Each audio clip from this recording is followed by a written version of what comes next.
everybody. This is Eric Doring from TWC, coming to you with our second webinar. Today we've got Dr. Matt Silvius from Eagle Animal Hospital in the Kansas City, Missouri area. Last week we were discussing a little bit more about how to be successful in this COVID environment, and now we've got the next chapter in it, which is a pretty hot topic all around, which I'm sure most of you have been looking into, studying, and implementing in some capacity, which is the telemedicine side of things.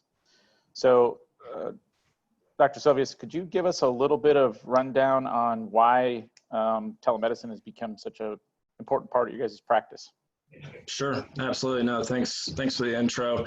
So we implemented telemedicine in our practice about 2 years ago. We actually went through various products on the market and ended up developing our own and starting a separate company to allow practices to use telemedicine. But we really see it as something, looking at the human side of medicine, seeing more things develop in the telemedicine space, we could really see on the horizon that we were going to be kind of forced into the virtual space. And so once we started, we really kind of kicked it off slow, but obviously now with the new COVID environment, we've got a lot of clients calling in and wanting to do the telemedicine option, either for a variety of safety reasons, or maybe they just don't have the capability to get out. And so it's really opened a lot of doors for us, but it's something, you know, we've been doing for quite some time now. We've just really seen it explode here over the past couple months, obviously. For sure. Right now, what is your current environment like in the Kansas City area for what type of practice can you be running even at this time? There's a lot of restrictions all around the country. So what is your current condition? Yeah, absolutely. You know, Missouri has been opening back up more. We've obviously, veterinarians have been an essential business this entire time. We have been doing, more basically necessity things in the past month, but now we're starting to open back up into elective procedures. And we're seeing a mixture kind of across the state right now of veterinarians that are dividing up in teams versus some practices like ours are running at full strength. It seems like you really are in two different camps. Some of us that have been a little bit slower because maybe we've had a situation in the hospital that's forced us to close down and limit what we do. But then we've had some of our practices like ours here in Kansas City that's just been extremely busy trying to pick up maybe some of the slack or some of this extra work that's come about because some practices maybe don't have the capabilities to do what they've normally done. Yep, we're seeing a lot of that. I've seen places that are open and I've seen places that are, just totally handcuffed and just trying to make things happen. Even if not from the governor's side of things, even from a staffing side, can also be a restriction on what people are able to get done. Absolutely. And just what they feel comfortable with, maybe. I mean, I think when you've got staff, we've got to obviously protect our staff. And so that comes in a lot of different shapes and sizes for all of us, depending on what type of practice we have. And so making a decision that, works best for you is going to be important, obviously. For sure. I wanted to mention as we get into this here in a little more detail that there is some options for question and answer. I do have a few minutes at the end. You can certainly type them in as you think of them, and we can hit them at the end. But so focusing on the telemedicine side of things, how much time does it take implementing telemedicine, and how efficient can it be for your team?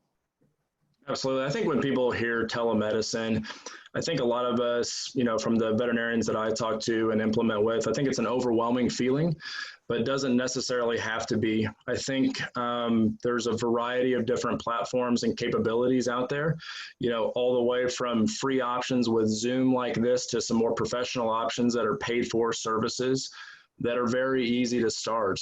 And I think, not being intimidated by the technology because it's a simple either video or text conversation with a client, it's going to be very easy to start. And like most practice owners or people joining this and listening to this, when you want to implement something, really having one champion, in our staff, one veterinarian that really took the reins to start this and just dabble with it to begin with, set up with some good clients, set up some video calls, get to know your software, whatever you choose to do before you just open up full bore, to all your clients. And that gives you some time to practice. And so I think there's some real easy things that you can do just by having some basic conversations over the platform you decide to use with some of your good clients that you trust and they trust you, maybe to make some mistakes, and a little bit of a feeling out process before you open it up to everybody. So really can be pretty simple. I think it's just not being intimidated and frozen to do nothing, but to start small and be able to work and build those baby steps as you move forward. So would you say, obviously you've been doing this for a while now, but when you guys first started, would you say that it was efficient or it wasn't in that? And I know we talked a little bit more earlier about how, you kind of took some baby steps that were really non-threatening. They were not necessarily charged for services, but you're just trying to get the staff to be comfortable, which is, a really big part of it. Sure. I think we don't give, maybe our staff enough credit. I think especially as you introduce new technology, I think especially younger staff, obviously this is something that they're going to get a hold of because they do it every single day, probably a lot more than some of us. But, we had in the beginning, once we kind of went through a trial period, we started having the next step is one technician would do all of our follow-up surgical cases over our telemedicine platform. And so there's obviously a lot of channels for chat and text right now, but we wanted to get our clients conditioned to the platform that we were using so they could call in and text in later for paid for consultations. And I think the other aspect that we don't think about is we a lot of times think about it from our lens, but customers on their end, it's going to be extremely important as far as a time saver for them. I mean, we all know when somebody comes in, they have to get their pet ready, drive it in, sit in our lobby, check in, go to the exam room and check out. And this process can be, 1 to 2 hours. Whereas when they get to simply log in, send in a text question, it saves them a tremendous amount of time. And I think another good analogy that we've always used on our end, so say we complete a case and that person still needs to come pick up medication. It's kind of like going to the grocery store without your kids. It's just a heck of a lot easier to move in and out efficiently if you don't have your 100-pound lab pulling you by the rope. So, when you don't have to have a receptionist necessarily check somebody in, check somebody out, it becomes extremely efficient for the hospital, becomes extremely efficient for the pet owner. It's really a nice win-win for everybody. Bring up a good point too, that it's very easy to overlook, which is, we're talking about your business and your staff, which, the people on the call, same way, they're thinking about that, but getting your staff and your clientele trained is another piece of that, whether they have the capability or they don't, to receive the information and communicate that way, and where their comfort level is. Everyone's got a broad spectrum of clientele, from real young to, some elderly people that may or may not be comfortable with it. So blending all that is the world we live in, I guess. Absolutely. And I think it's one thing we've got to look at when you look at your different options for instituting a professional platform into your practice. We're going to have some of these that are web-based, where it's going to be a simple link to put on your website. I'm happy to share ours, our local hospital, eagleanimalhospital.com. We've got a great tab on there is telemedicine. You guys can see how we did it here in Kansas City, all the way to an app. And there's some great advantages with an app, but it's a little bit more cumbersome for somebody that's maybe intimidated to download these things and use technology. So good and bad, you just kind of have to weigh the pros and cons when you look at something to institute in your hospital, because they both have a place for sure. That's great. So looking ahead now, let's say we've done our dabbling in this and our staff is comfortable. When I'm looking at the not just the medicine side of it, the quality of medicine, the delivery of it, but from a revenue standpoint, how does a person charge for this? And I assume it's all across the board and probably different everywhere, but how do I make money with this? And how do I not give away my services, which we all know veterinarians are notorious for giving their heart as much as they can.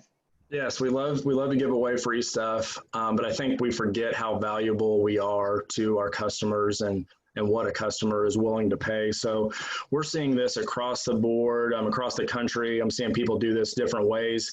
I see some people charging more than their typical office visit. We chose to take the route of charging a recheck exam. So our regular exams here for us in Kansas City are right around $50. Recheck fees are around $40. And so for a telemedicine, a video consultation, we're running in the range of about $40. And then a texting consultation is in just a little bit less, but I've seen people price that both ways. I've actually been moving up our price. We're around $35, $36 for a texting consultation. I think one thing that we've learned over the past year or two is really to not discount this texting capability with a paywall that's associated with it, because about 60% of our cases over the telemedicine aspect that we see are texting. I think people like to be able to, maybe sit in a meeting and have a texting conversation with me, or maybe they just don't want to be seen in their PJs sitting on the couch. And so it's a really nice, convenient option for people to be able to text a case. And from a workflow standpoint, in a busy vet clinic, I mean, our hair's on fire right now, where everybody's just running around going crazy. I can have one of my techs, sit at the computer, answer this texting consultation for me. I can tell her what to write. And now I'm able to multitask and do two things at once, because I think that's another important aspect. You want telemedicine to complement everything that you're already doing. You're not going to go change your whole practice philosophy around this. We have to be able to bring this along, and we all like to practice differently. And so finding that avenue, where it fits in is going to be extremely important. So most platforms are going to allow you to pick a price that you want to charge and have that paywall built in where that money can get directly collected and put into your account.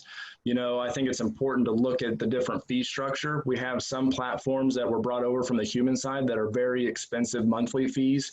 And on top of that, take a large percentage out of each transaction. And we've got some that are lower monthly fees and, lower percentage on transaction costs. So you want to look at both of those things, because there's going to be broken down in different ways when whatever decision you want to make with it. Yeah. Well, and you brought up again, I know we're focused on the hospital side, but you're talking about multitasking. Your clients are able to multitask with a texting type conversation as well. And Yes. And a lot of times it's that simple. So it's seems like mutually beneficial. It's fantastic. I mean, especially when they're sending in pictures, video clips. These are things that can all be stored in most of the platforms out there, and it's great for record keeping. It's just really convenient for people. And one aspect that I didn't even realize was going to happen, we started looking at some of the statistics here. Our video calls only take on average right around 5 minutes, and so I think we forget how quick it is when, you're not waiting on lab tests to run. You're not waiting on anything. You're just having a direct conversation with somebody. It really is going to happen very, very quickly. And so once again, that whole interaction where somebody's in an exam room, maybe 20, 30, 40 minutes, it's happening in a period of 5 minutes at a time. The other thing is the new customers here locally that we've been able to obtain.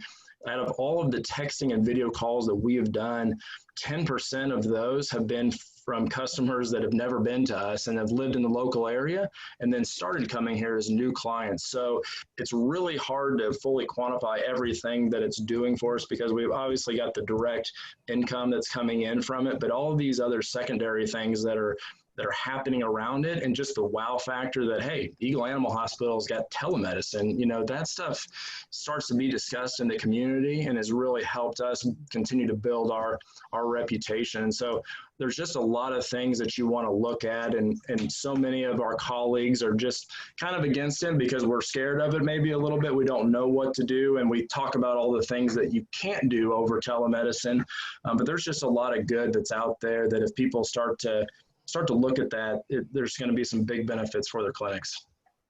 The key is it's supplementary. It's not intended to replace your business. It's not like you guys are going to go into a phone booth, because those Absolutely. are available because there's no phones in them anymore. But, That's right. Absolutely. So you bring up another point that I wanted to ask you about, which is from a client standpoint, what kind of resistance have you gotten, if any, from people accepting telemedicine? You know, we've looked at this whole thing as a long game, you know, from the beginning. We didn't think that instantly every contact that we're going to be doing is now going to be a paid for telemedicine visit. We have been very surprised on just how excited people are about it. You know, I think obviously we want to be able to transition away from the free phone call that we do every single day, but being realistic, once again, Mrs. Jones that's been coming here for 50 years, you know, we're not going to be able to just directly step away from that. We've got to lay the groundwork, lay the baby steps. When I'm in an exam room and I'm going to try to do a recheck, I'm going to lay the groundwork, say, hey, you know, with this skin condition, if you just send me some pictures instead of having to come in here for a recheck, it's the same exact price, but we can do this over video or text, and I'm going to be able to save you a ton of time. People are very excited about that opportunity to do that because time, as I think, is one of our most valuable commodities for us and our customers. We only have, you know, everybody's limited with it now. So being able to give people that option, but just be able to explain it to them and take those opportunities, you know, when you see an opening for it to lay the groundwork for the long game, that's going to be your biggest key here to success. For sure, sure. Good long-term vision. So from a staff standpoint, were they excited about it? I mean, I know you talked about the younger staff. Have your, I'll say, more seasoned staff embraced it as well?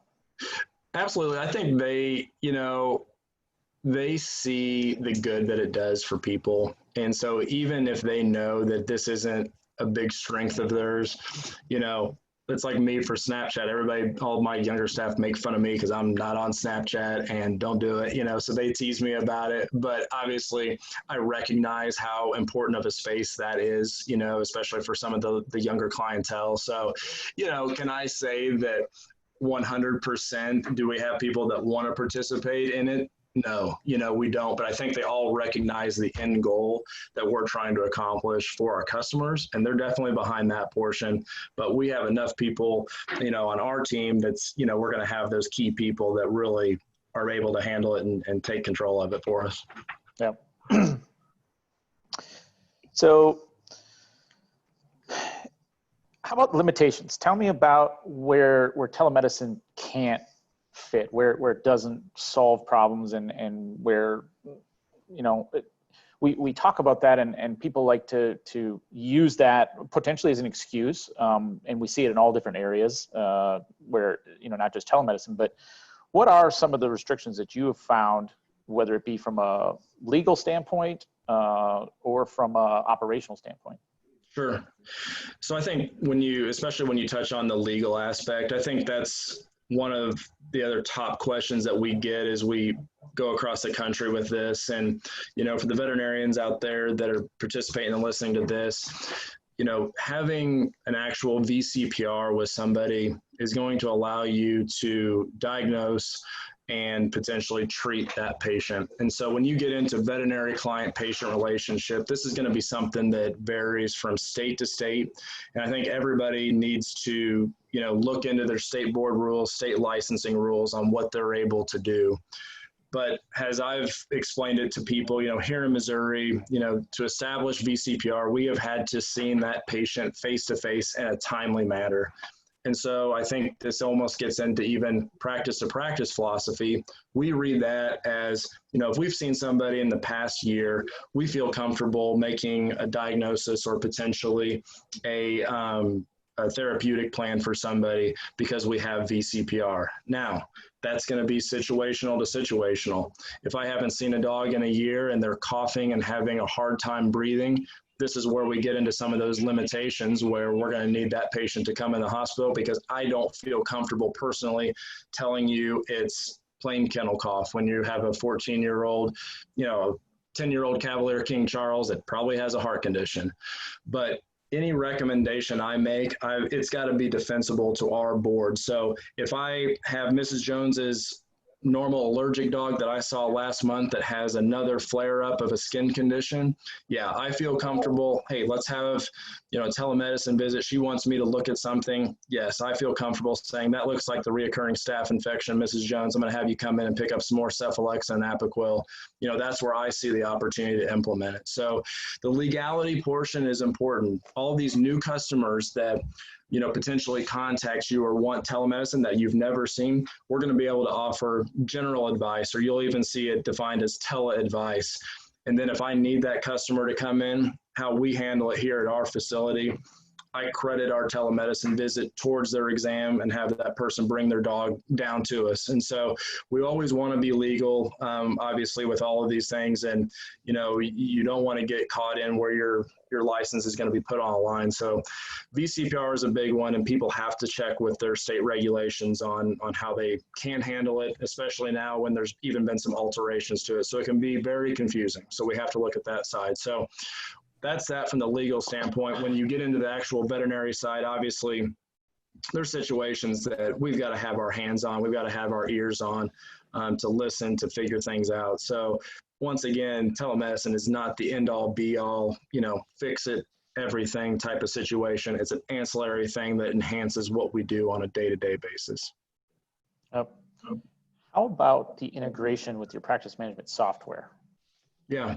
So depending on your system and the platform that you use, some of these have capabilities to do that.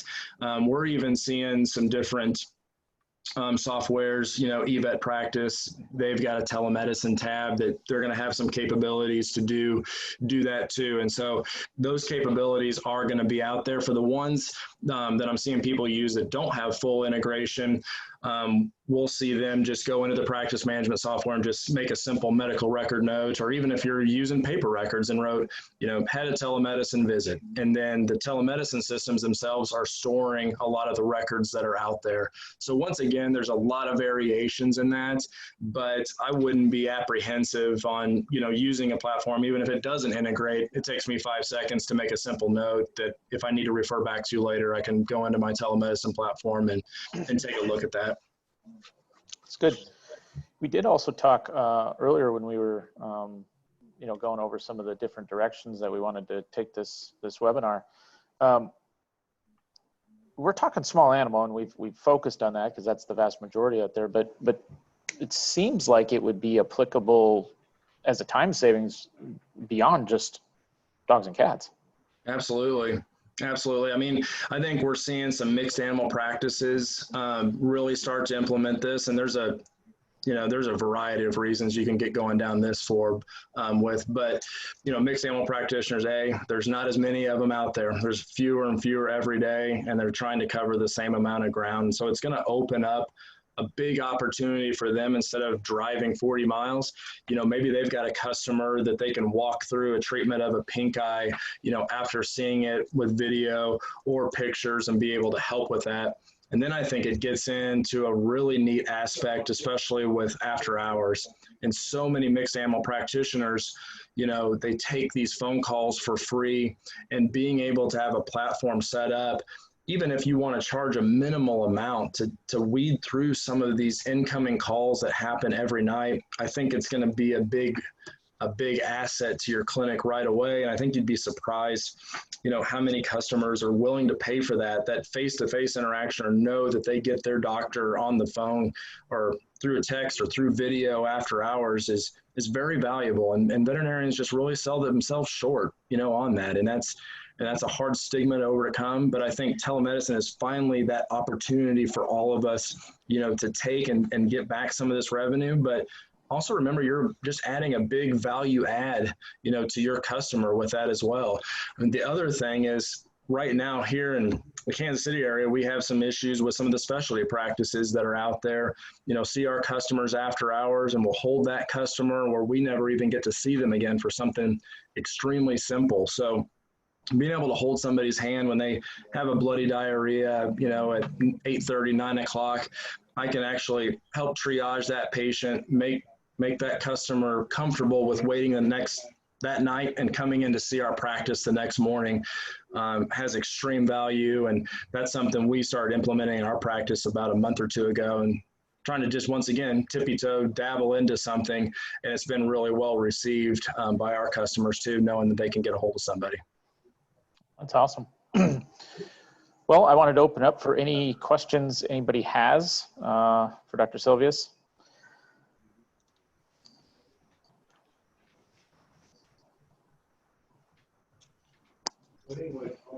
I think no matter what you do, I think, you know, the thing that always concerned us too is just looking at the horizon and the landscape of telemedicine and some of the added pressures that are being put on VCPR rules potentially.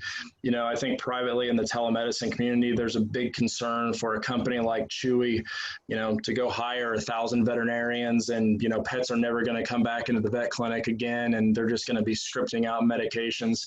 I think this is where you get into that long play potential to set your practice up, be ready on the tech front. So, you know, we kind of looked at it like the online pharmacy in the aspect of it just kind of came out of nowhere and really took a big chunk out of pharmacies. You know, we can see this on the human side. Set yourself up, be prepared to where it could be going, so we're all ready with our bricks and mortar services. We got a question here. I think it reads, do you credit the fee if the animal needs to be seen? And I think yeah, that's one thing we've looked at. If somebody, you know, needs to come in with the next day or two, we personally have been crediting that fee towards their exam. Really not to double dip anybody, but, you know, do the right thing for people. You're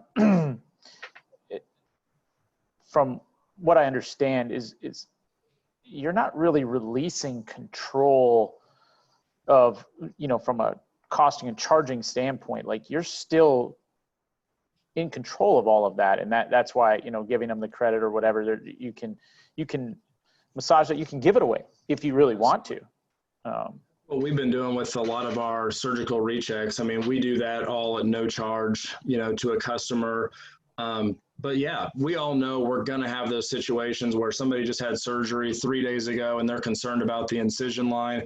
I'm not going to be charging for that, but instead of loading up and driving down here, you know, using a platform to look at that and communicate with, you've got the opportunity to charge or not charge. And depending on how different ones are set up, you know, our platform allows people to make a decision at the end of a call whether or not we're going to charge or not charge. So we get the credit card information up front, and then it's in the veterinarian's hands on what they feel comfortable with doing to make that decision on charging.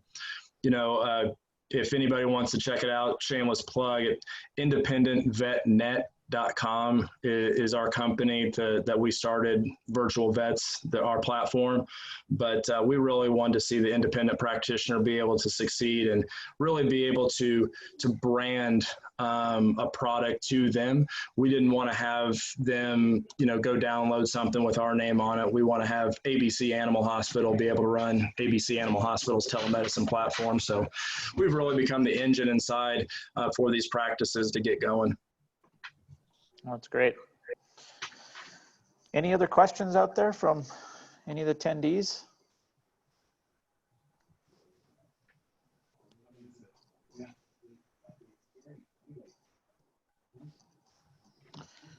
Well, we are, I can't believe we covered it all for the excitement that surrounds it, but it's definitely an exciting platform for us. We're really grateful that you were willing to take the time on it. Hopefully your practice is continuing to grow at a rapid rate and expanding and you know, dovetailing this into your offering. So I assume everyone at some point will have to factor this into their practice, whether it's in a small capacity or a large capacity. So. Yep, absolutely. No, thanks. I really appreciate the time. I think it's a fantastic space to be in, and I hope everybody can, you know, find one way or the other to get started with it now before, you know, things pass us by in the years to come. Sure. Well, we will be posting this up on our website at some point, probably in a couple of weeks. There's one more question here. We got two more questions. What is your time limit for scheduling? Currently, we have still been booking these as a regular time slot. If one of our receptionists book it. So depending on, once again, this is going to get into some personal territory for practices, whether or not you're doing 15 minutes or 30 minutes. But we have been, our clinic also sees a lot of walk-ins, and so we will intermix these things, but currently we're booking them like a regular appointment right now, but we will also work them in between appointments because we do walk-in business as well. So depends on how you guys, you know, normally schedule your appointments. We have another one here. Do you collect the client's credit card number at the time of the appointment, or after the appointment? It's beforehand, and with our software, when a client creates an account to actually make an appointment or actually do a telemedicine visit, they have to already have their information in, so we can collect it, and that way it gives the opportunity for the veterinarian to make that charge if they so choose so. But I've seen it a lot of different ways across the board. That's how we set it up, and we haven't had any issues with that. That is to actually use it in a telemedicine manner, and what you described earlier was the possibility of just using it as a communication tool, which doesn't necessarily have a charge to it. You're really talking about when you're actually doing a level of diagnostics or really getting into some specifics. Absolutely. Absolutely. Yep. And, you know, there's a lot of different communication tools right now that are free. I think, you know, once again, playing that long game and setting up somebody within a paywall system, even if they've entered their information and you don't charge for it, you've set that groundwork as a possibility to, you know, further examination or further communications that could potentially need charge. And so it lays that groundwork nicely. That's great. Well, I don't see any other questions on the board. So again, I really appreciate the time. We will be doing 2 more webinars. I think there's one next Wednesday and the following Wednesday as we continue trying to help everybody we can deal with the pandemic situation. So appreciate it, Dr. Silvius. We'll let you off the hook. We'll go from there.